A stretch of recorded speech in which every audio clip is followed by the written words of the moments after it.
அனைவருக்கும் வணக்கம்.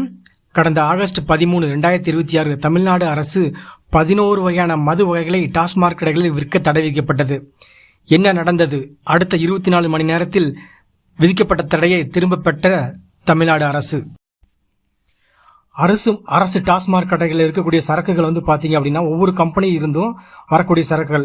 அப்படி என்ட்ரிகா என்டர்பிரைசஸ் என்ற நிறுவனத்திடமிருந்து வாங்கப்படும் மது வகைகளில் செயற்கை சுவையூட்டும் பொருட்கள் கலந்திருப்பதாக உறுதி செய்யப்பட்டது.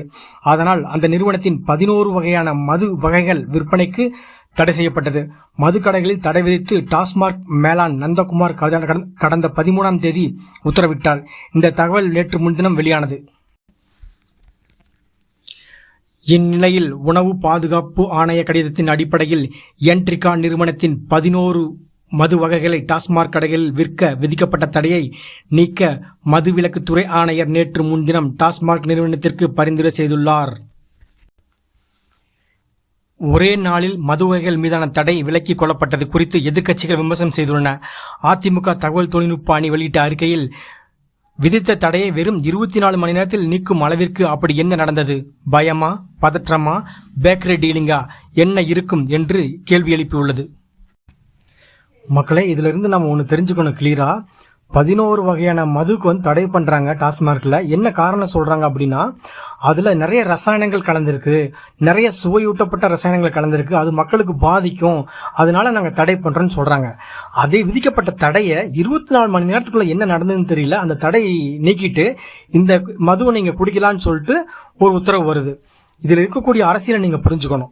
நம்மள மாதிரி சாதாரண மக்கள்லாம் இதை குடிச்சிட்டு இந்த மாதிரி ஒரு கெமிக்கல் ஒரு சாராயத்தை குடிச்சிட்டு நம்ம உடல்நலம் பாதிக்கப்படும், நம்ம குடும்பத்திற்கு பாதிக்கப்படுவாங்க. இதை புரிஞ்சுக்கிட்டு இனிமேல் இந்த டாஸ்மாக் மூலிமா வரக்கூடிய வருவாய் அரசு தடுத்து நிறுத்துமா அப்படிங்கிறத நம்பிக்கைங்கிறத போயிடுச்சு சுத்தமா. இந்த அரசு பார்த்தீங்க அப்படின்னா டாஸ்மாக் மூலிமா எவ்வளோ லாபம் வருது அப்படின்னு தான் பார்க்குறதே தவிர இதனால் மக்கள் பாதிக்கப்படுறாங்க அப்படிங்கிறத துளி அளவு கூட என்ன இல்லை.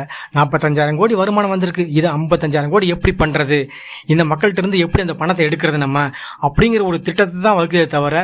இப்போ கொஞ்ச நாளுக்கு முன்னாடி பார்த்தீங்க அப்படின்னா நல்லா கூர்ந்து கவனிங்க, அதாவது ரெஸ்டோ பார் அப்படின்னு ஒன்று கொண்டாடுறாங்க. எதுக்கு கொண்டாடுறாங்க அப்படின்னா ஃபேமிலியோடு உட்காந்து சாப்பிடலாம், குடிக்கலாம் அப்படிங்கிற கொண்டாடுறாங்க. இன்னொன்று பார்த்தீங்க அப்படின்னா தனியார் இந்த ஒயின் ஷாப் தனியார் கொடுக்குறாங்க, தனியார் மூலிமா கொடுத்து அது மூலிமா லாபத்தை ஈட்டுறாங்க.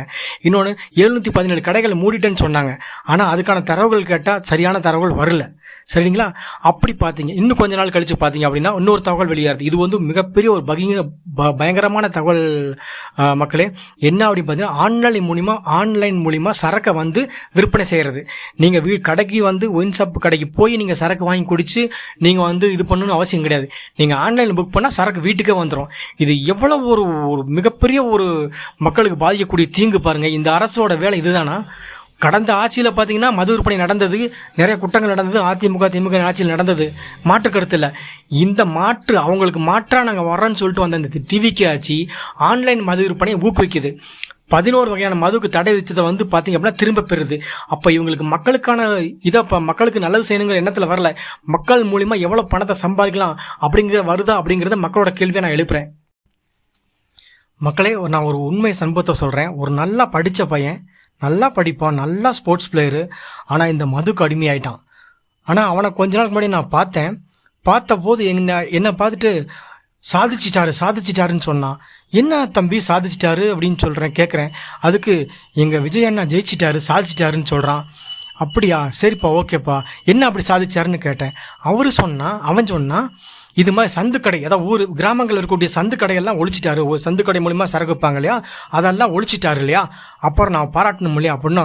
ஸோ அப்படியா, சரி தம்பி, ஓகே தம்பி, சரி இப்போ எங்கே கிளம்பிட்டீங்க அப்படின்னு கேட்டேன். அப்படின்னா சரி தம்பி, உங்கள் அண்ணன் ஒயின்ஸ் கடை சந்து கடையெல்லாம் ஒழிச்சிட்டாரு, இப்போ எங்கே கிளம்புறீங்கன்னு கேட்டேன். அவன் சொன்னான், அதான் சந்து கடையை மூடிட்டார்ல, நான் ஒயின் ஷாப்லேயே போய் குடிச்சுக்கிறேன்னு சொல்கிறான். இந்த மாதிரி அப்பாவி மக்களை குடிக்க வச்சு நாசம் பண்ணுறது தான் அரசியல் கட்சியோட வேலையாக இருக்கும் போல இருக்குது.